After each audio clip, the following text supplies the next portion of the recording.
here, and in today's video I'm going to be chatting about why I love keeping sketchbooks and using them.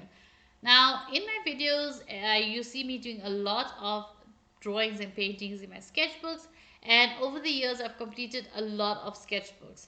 Now initially, like I'm talking many years ago, I used to be working in sketchbooks, just doing some planning, maybe doodling, writing some ideas, but nothing really that I wanted to complete the sketchbook from beginning to end. And if I liked a piece that I wanted to keep or remember in that sketchbook, I would just rip out the page and put it in a portfolio file. I wouldn't keep it in the sketchbook. And also, if I didn't like something that I drew in the sketchbook, I would tear out the page and I would throw it away. So that was my idea of keeping sketchbooks before. But then in August 2020, I started keeping sketchbooks where I was my first sketchbook that I kept as a sketchbook.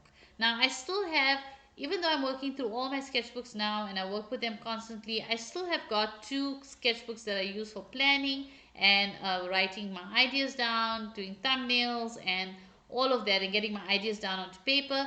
But I do work a lot in my sketchbooks.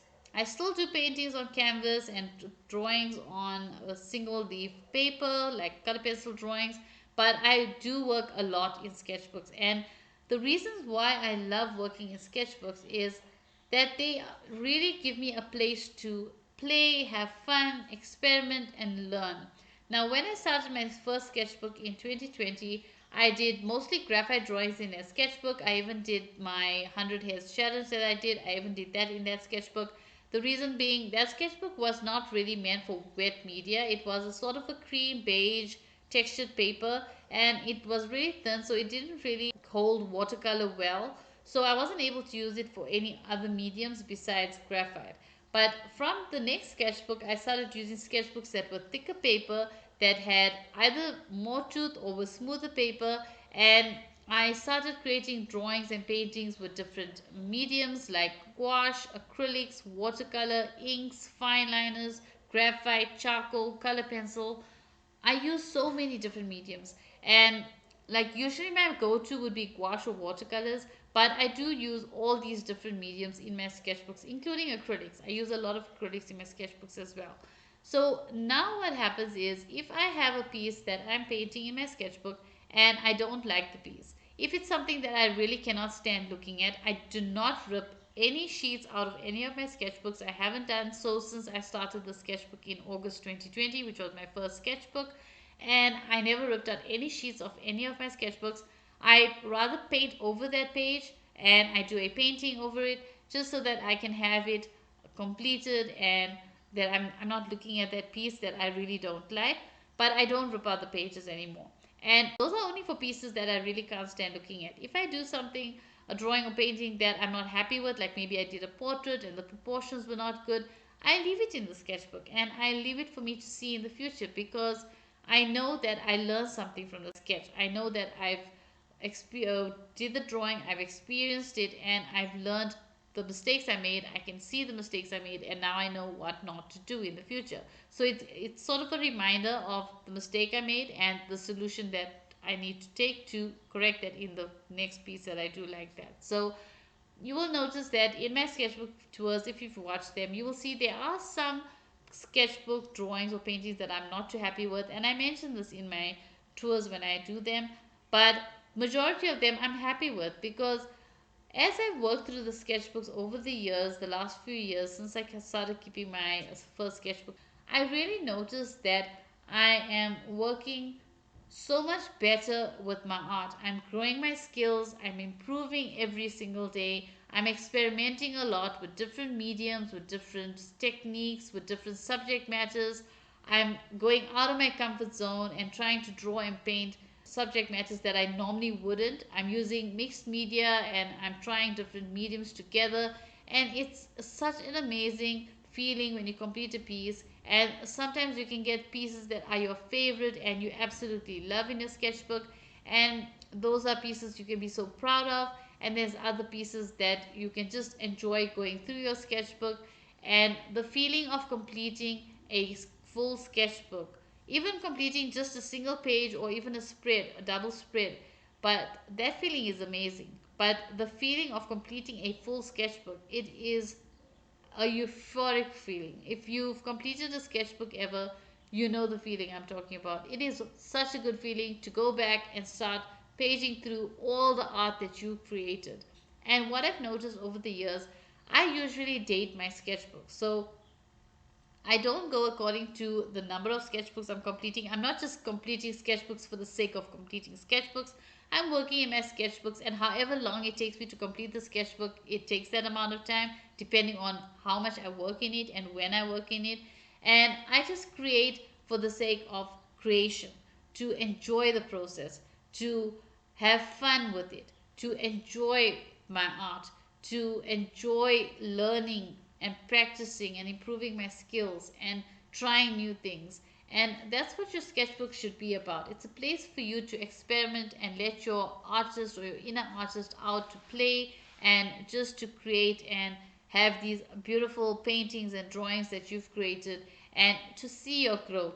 Like I said, I date my sketchbooks, so I can go back and go through all my sketchbooks and see how I've grown as an artist, see all the different adventures I've been through with each sketchbook, because to me every sketchbook holds a journey and is part of my artist journey, is part of my artist growth, and it's part of an adventure. It's an adventure that I've gone through with all the different things. There's memories in it. If you've done paintings of some objects that are sentimental to you, or you've been on location and you've painted from life, those are all memories that you want to keep in your mind, and your sketchbook is a place where it keeps all those memories. So when you go back and go through all your sketchbooks, you can be in the moment again. You can relive those moments when you painted that particular sketchbook. You can even sometimes feel the emotions you were feeling and remember those emotions, not feel them, but remember the emotions you felt when you did a particular piece. There are some pieces that you won't remember that you did, and when you look at it, you'll be like, oh yeah, I remember I painted this, but I forgot completely about it. And what I've noticed that I do a lot is I go through my sketchbooks sometimes to get inspiration. As I page through my sketchbooks, I find inspiration for my bigger paintings and for my loose leaf paper drawings with color pencils. And I just look at an idea that I had in the sketchbook. I maybe tweak it a bit, change it about, add something and change it a bit to what I want and the vision I have, and I turn it into a painting or I turn it into a drawing. And that's not in the sketchbook.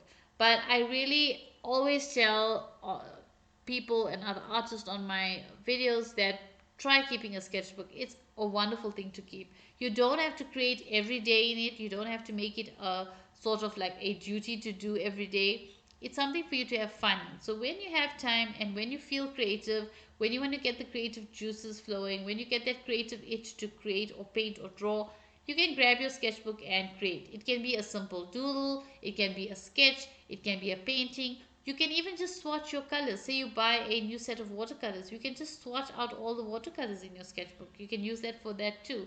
But I highly recommend, if you're using different media and especially wet mediums like gouache and watercolors, try to get a paper that's thick. So the sketchbook should have a thick paper, and it must be able to withstand the impact of using wet media on it. And if you are an artist, it just works with maybe fine liners, or you use ink, or you use maybe just graphite, then or charcoal. You can just grab a regular cheap sketchbook and work with it. If you're someone that wants to try it out and see if it's something for you, try a cheap sketchbook out and see how it goes, and then go into investing in a more expensive sketchbook, which are the more thicker paper sketchbooks that will be able to withstand all different mediums. It all goes according to personal preference and taste and experimentation, but I highly recommend that you keep a sketchbook. I've learned so much from my art, and going back and looking at my artwork in the sketchbooks, I've seen how much I've grown, how much I've experimented, how I've stepped out of my comfort zone and tried things that I never would, tried media I wouldn't have mixed together, tried subject matters I would never have painted or drawn, and it's such an amazing feeling. And going through your sketchbooks is a journey on its own, because you relive all your adventures and memories and thought process and your techniques, everything that you've incorporated into your drawings and paintings in your sketchbook. You actually go back to those moments and you remember those things, and sometimes you remember techniques you've used and you haven't used them for years, and now you can use them. So since I started keeping my sketchbooks in 2020 August, I've kept a lot of sketchbooks. I've completed a lot of them. I do have my planning sketchbooks that I still use on the side apart from my main sketchbook that I have all the time. Sometimes I work in multiple sketchbooks, but it is definitely a very, very wonderful feeling when you complete a full sketchbook, when you complete one page in the sketchbook, or even just a double spread. It doesn't matter, but the feeling is there, the amazing joyful feeling and happiness, and you feel so proud of yourself. It's a wonderful feeling. So I guess that's it for this video. Thank you so much for watching. I hope you've enjoyed it. I hope you found it helpful. I hope you keep a sketchbook. If you've enjoyed it, don't forget to like and share. It really helps the channel out. You can leave your comments down below, and if you'd like to see other videos like this and other art, inspirational and art videos that I put up on my channel, then you could consider subscribing. Till the next one, bye.